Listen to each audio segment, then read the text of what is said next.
JM టీవీకి subscribe చేయండి, like చేయండి, షేర్ చేయండి.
అందరికీ నమస్కారం.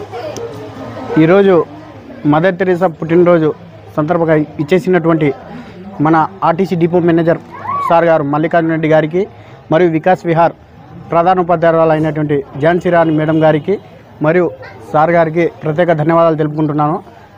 ఈరోజు మదర్ తెరీసా జన్మదినం 112వ జన్మదినం జరుపుకుంటున్నాము. వికాస్ విహార్లో 114వ జన్మదినం జరుపుకుంటున్నాము. ఈరోజు దివ్యాంగుల పిల్లలకు మా వంతుగా మేము ఒక దివ్యాంగులు కాబట్టి మా వంతుగా ఆ పిల్లలకు కూడా మా తరఫున ప్యాడ్లు కానీ బస్ పాస్లు కానీ ఇవి కానీ ఇస్తున్నాము. వారికి మా సంఘంలో ఉన్న ప్రతి సభ్యులకు ధన్యవాదాలు తెలుపుకుంటున్నాను. అలా విధంగా మన డిఎం సార్ గారి ఒక్క సూచన మేము కోరుకుంటున్నాము. సార్, మాకు దివ్యాంగులకు ప్రత్యేకత మీ ఉన్న కాలమంతా మాకు బస్ పాస్ కోసం కిందనే ఒక రూమ్ కేటాయించాలని మనస్ఫూర్తిగా కోరుకుంటున్నాను. ఎందుకంటే సార్, పోయిన వారంలో పోయింటే కన్నా వాళ్ళు సైన్ కోసం పైకి వెళ్ళండి అంటున్నారు సార్. చాలా ఇబ్బంది పడుతుంటుంది సార్. మీ ద్వారా ఒక చిన్న విన్నపం సార్, మాకు కిందనే పెట్టేసి వాడు బస్ పాస్ ఎప్పుడన్నా పోనీ మన వాడు కిందనే వాళ్ళు చూసుకొని టిక్కు వేసుకొని ఇచ్చేస్తే బస్ పాస్ బాగుంటుందని మనస్ఫూర్తిగా కోరుకుంటున్నాం సార్. అదేవిధంగా ఈ దివ్యాంగుల పిల్లలకు మానసిక పిల్లలను కూడా ఎస్కార్డ్ చేయడం ఈ డిఎం సార్ ద్వారా మనకు సంతోషంగా కలుగుతుంది. ఎందుకంటే ఈసారి నేనైతే ఒక చిన్న విషయం ఆలోచించిన సార్ ద్వారా మానవత్వం అయితే చాటినాడు సార్ గారు. ఎందుకంటే ఒకరోజు నేను బండిలో పోతుంటే ఒక ఆర్టీసీ బస్సు డ్రైవర్ గారు ఏం చేసినారంటే అడ్డం వచ్చినారని నన్ను తిట్టినాడు. అదేవిధంగా రిపోర్ట్ సార్కి వెంటనే చేస్తే ఆ డ్రైవర్కు ఒక నెల పాటు సస్పెండ్ చేసినటువంటి మన డిఎం గారికి ప్రత్యేక ధన్యవాదాలు తెలుపుకుంటున్నాను. ఎందుకంటే ఇట్లా డిఎం ఉండడం వల్ల మన ప్రొద్దుటలో గర్వకారణం అని నేను భావించుకుంటున్నాను. ఎందుకంటే ఇంతవరకు ఏ డిఎం సార్ గారు వచ్చి కూడా ఇంత బాగా రెస్పాండ్ చేయలే.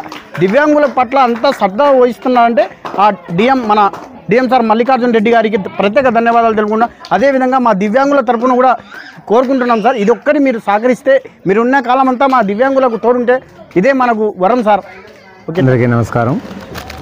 జాగిరి గారు చెప్పినట్టుగా ఆయన కోరిక మేరకు దివ్యాంగులకి పాసు కోసంగా కింద ఏర్పాటు చేస్తాం, పైకి రాకుండా మనిషిని ఏర్పాటు చేస్తాము. అది ఖచ్చితంగా చూస్తాం. ఎందుకంటే మెట్లు పైకి ఉండే కాబట్టి పైకి రాలేరు, అది ఖచ్చితంగా ఏర్పాటు చేస్తాం. ఇది చూస్తే మాకు వికలాంగులకి మానసిక వాళ్ళకి చేయడం అనేది సేవ చేసిన అటుంటుంది. ఆ సేవ చేయాలంటే చాలా ఓపిక ఉండాలి. ఇక్కడ చేస్తున్న టీచర్లు వాళ్ళ ఓపికకి సహనానికి మెచ్చుకోవచ్చు. ఎందుకంటే ఇంట్లో వాళ్ళని చేయాలంటేనే కొంచెం కష్టంగా ఫీల్ అవుతాం. అటువంటిది వాళ్ళు ఇంత ఓపికగా చేయాలంటే వాళ్ళకి ఎంత రుణపడి ఉంటాం అంతా కూడా. ఇటువంటి సేవా కార్యక్రమాలు మమ్మల్ని కూడా ఇన్వాల్వ్ చేసినందుకు జాగిరి గారికి కృతజ్ఞతలు తెలుపుకుంటున్నాము, చేస్తాము. అందరికీ నమస్కారం. ఇక్కడికి వచ్చిన వాళ్ళకందరికీ కూడా ఈ ఆగస్టు 26 మదర్ తెరీసా పుట్టినరోజు సందర్భంగా ఇక్కడికి వచ్చేసిన డిఎం సార్ గారికి, మరి సాకిరికి, డిఓ ఆర్టీసీ సిబ్బంది వారికి మా యొక్క నమస్కారం తెలియజేస్తున్నాము. మాది ఈ సంస్థ 23 సంవత్సరాల నుంచి మేము ఇక్కడ ప్రొద్దుటూరు సంస్థలో నడుపుచున్నాము. ఈ 23 సంవత్సరాల్లో మాకు ఎంతోమంది దాతలు సహకరిస్తున్నారు. అందులో దివ్యాంగులు కూడా మా సంస్థకు వచ్చి వాళ్ళ యొక్క సహాయ సహకారాలు అందించడం చాలా గొప్ప విషయము. మదర్ తెరిసా సేవలు ఎలా విధంగా చేస్తున్నారో ప్రొద్దుటూరు సంస్థలో కూడా మదర్ తెరిసా సేవా సమితి వాళ్ళ సభ్యులు కూడా మా యొక్క దివ్యాంగులకు సేవా కార్యక్రమాలు అందిస్తున్నందుకు వాళ్ళకి కృతజ్ఞత తెలియజేస్తూ డిపో మేనేజర్ గారికి కూడా నాకు యొక్క కృతజ్ఞత తెలియజేస్తున్నాను సార్.